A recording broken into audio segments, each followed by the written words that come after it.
ఓటమికి 170 కారణాలు ఉన్నాయి, మేము గుర్తించాం, ఆత్మ పరిశీలన చేసుకుంటామని చెప్తూ ఉన్నారు. బీఆర్ఎస్ చేసుకోవాల్సిన ఆత్మ పరిశీలన ఏ విధంగా ఉండాలంటారు?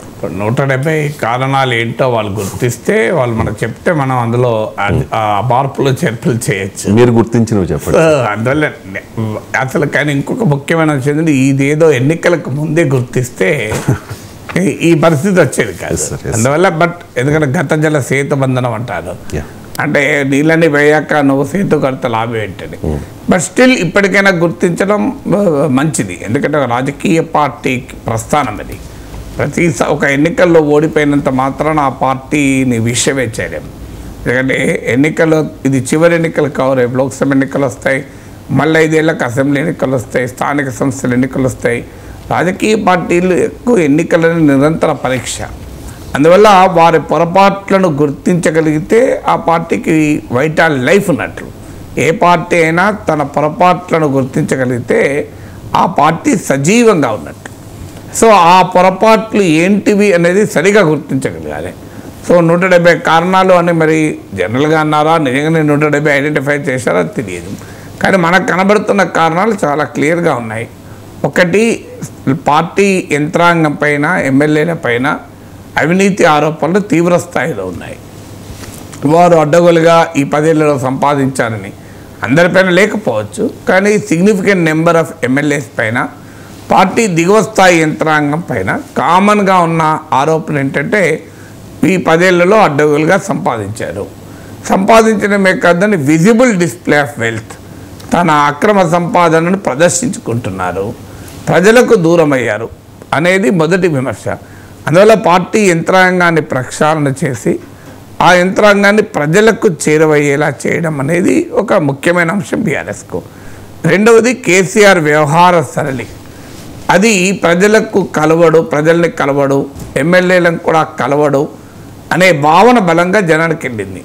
సో కేసీఆర్ కలవాల్సిన అవసరం లేదు అంటూ రివర్స్లో వాదించారు టీఆర్ఎస్ నాయకత్వం. ఏ ముఖ్యమంత్రి నేరుగా కలవడం అంటే వ్యవస్థలన్నీ ఫెయిల్ అయినట్టే కదా అని. కానీ ఆ లాజిక్ జనం యాక్సెప్ట్ చేయలేదు.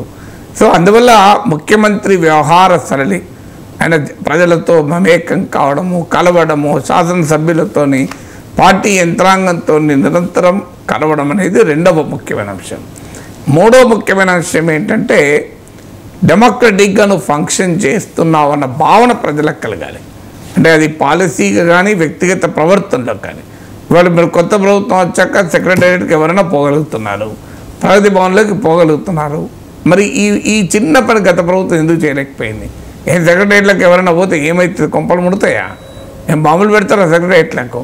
ప్రగతి భవన్కి ఎవరైనా పోతే ఏమవుతుంది? దానికి ఇప్పుడు ఇనుప కంచెలు వేసి ఆ భావన ఎందుకు క్రియేట్ కావాలి? లేదు, ప్రగతి భవన్లో రోజు ఎవరో ఒక మంత్రిని పెట్టి, ప్రతిసారి ముఖ్యమంత్రి అవసరం లేదు, ఎవరో ఒక మంత్రిని పెట్టి ప్రజల వినతులను తీసుకొని ఓ 4 ఆఫీసర్లను పెట్టి ఈ వినతులు కన్సర్న్ డిపార్ట్మెంట్కి పంపించి ఈ పరిష్కరించమని చేయండి అని ఈ పని చేయలేరా? 10 ముఖ్యమంత్రి కాక 17 మంది మంత్రులు ఉంటారు, నెలలో 2 రోజులు వస్తుంది పని.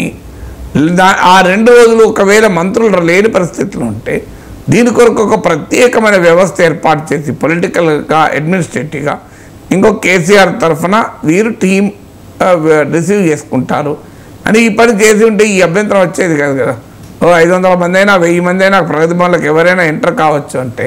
సో ఈ రకం ఇది ప్రజల ఆలోచన సరళిపోయిన ప్రభావం. ఇప్పుడు ధర్నా చౌకలు రద్దు చేయడము ఇవన్నీ మనం చూసాం. సో అందువల్ల పార్టీ నాయకత్వం డెమోక్రటిక్గా ఉంది, ప్రజలతోని వితిన్ ద పార్టీ అనే భావన కలగాలి. ఇది మూడవ ముఖ్యమైన అంశం. ఎందుకంటే నేను చాలాసార్లు చెప్పాను, ఈ ఓటమి కేసీఆర్ ప్రభుత్వ పనితీరు పైన తీర్పు కన్నా వ్యవహార సరళి పైన తీర్పు. It's an attitude, it's a verdict against attitude rather than performance. అంటే ఇది పనితీరు కన్నా కూడా యాటిట్యూడ్. తర్వాత సంక్షేమ పథకాల్లో ఉన్న లోపాలు మనం చాలాసార్లు చెప్పుకున్నాం. దళిత బంధు, షాదీ ముబారక్, కళ్యాణ్ లక్ష్మి లాంటివి కూడా రావాలి అంటే డబ్బులు తీసుకొని ఇచ్చారని. దిగువ స్థాయిలో 5,000 కళ్యాణ లక్ష్మి ₹1,00,000 రావాలంటే 10,000 వసూలు చేయడం. అలాగే దళిత బంధు విషయంలో కూడా ఎమ్మెల్యేలకు కూడా అవినీతికి పాల్పడ్డారని, ఎమ్మెల్యేల పైన భూముల ఆక్రమణలు విపరీతమైన ఆరోపణలు ఉన్నాయి. అలాంటి వాళ్ళని గుర్తించి వాళ్ళని సైడ్ పక్కకు పడేసి క్లీన్ హిస్టరీ చరిత్ర ఉన్న వాళ్ళని కనుక పార్టీ ప్రియారిటీ ఇస్తే, అన్ఫార్చునేట్లీ భూములు ఆక్రమించుకున్న వాళ్ళు, ఇసుకను అక్రమంగా తవ్వినోళ్ళు, వీళ్ళే పొలిటికల్ ఇన్ఫ్లుయెన్సర్ ఉంటారు, వాళ్ళ దగ్గర అక్రమ సంపాదన ఉంటుంది. సో ఆ రకమైనటువంటి భావన అనేది కావాలి. తర్వాత బీఆర్ఎస్ ఏంటి, అసలు బీఆర్ఎస్తో నిజంగానే టీఆర్ఎస్కి ఏమైనా లాభం అయిందా, దానివల్ల ఏమైనా నష్టమైందా? Better late than ever. ఇప్పుడు షర్మిల గుర్తించింది వైఎస్ఆర్ తెలంగాణ పార్టీ లాభం ఏం లేదు అని, వెంటనే ఆమె కరెక్షన్ చేసుకుని కాంగ్రెస్లో జరిగింది. బీఆర్ఎస్ పైన నాయకత్వం కాల్ తీసుకోవాల్సిన సమయం వస్తున్నాయి. నిజంగానే దేశంలో పెద్ద ఎత్తున రాజకీయం చేసే వాతావరణం ఉందా? కేసీఆర్కు ఆ రకమైన అవకాశాలు ఇండియాలో ఉన్నాయా? ఏజ్ అనుమతిస్తుందా? ఇంకో 10 ఏళ్ళకి 20 ఏళ్ళకి ఏదో 30 ఏళ్ళ వయసులో ఉన్నాడు, జాతీయ పార్టీ అన్నాడు, ఇంకా 30 ఏళ్ళ తర్వాత అయినా పెరగకపోతున్నాను ఆశపడతాడు. అలాంటి అవకాశం లేదు కదా. మరి బీఆర్ఎస్ అనే ప్రయోగం విఫల ప్రయోగమా, సఫల ప్రయోగమా?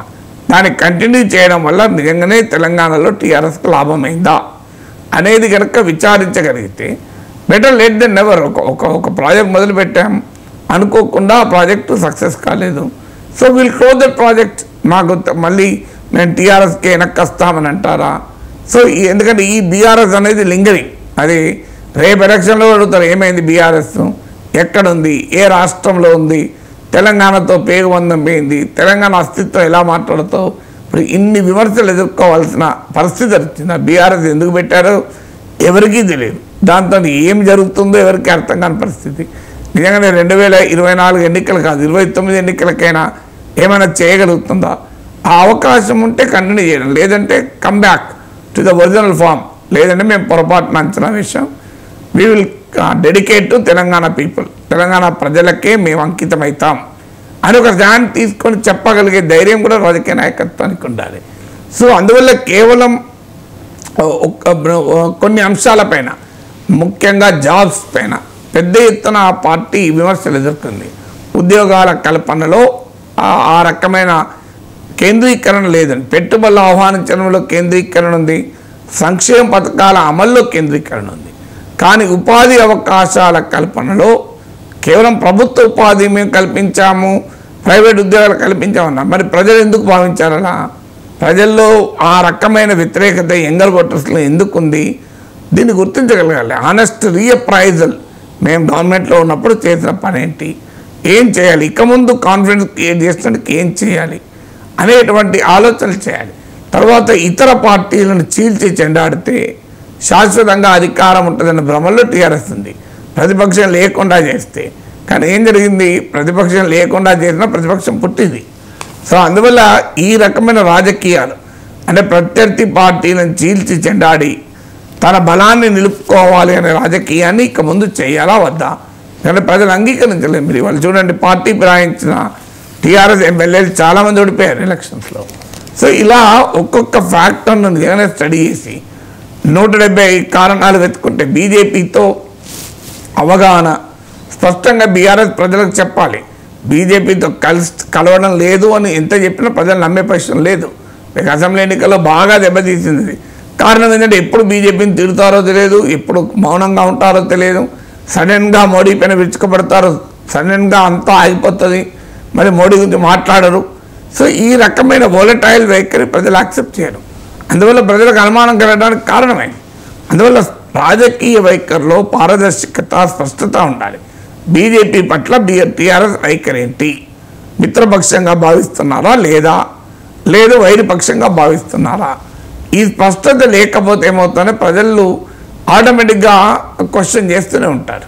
సో అందువల్ల ఇలాంటి అనేక అంశాలపైన క్లారిటీ కనుక ఆ పార్టీకి వస్తే, విధానాలు మార్చుకొని వ్యూహాలు మార్చుకుంటే డెఫినెట్గా కేటీఆర్ అన్నట్లు లెస్ దెన్ 2% ఓట్ డిఫరెన్స్, 39 ఎమ్మెల్యేలు ఉన్నారు, బలమైన పార్టీ, రాజకీయ దక్షత కలిగిన కేసీఆర్ నాయకత్వం, ఇవన్నీ కూడా అనుకూలమైన అంశాలు. వీటిని క్రౌడ్ చేసినటువంటి నెగిటివ్ ఫ్యాక్టర్స్ ఏంటిని గుర్తించి వాటిని సరిచేసుకోగలిగితే, ప్రజల పర్సెప్షన్ కనుక మార్చుకోగలిగితే ఏ పార్టీకైనా భవిష్యత్తు ఉంటుంది.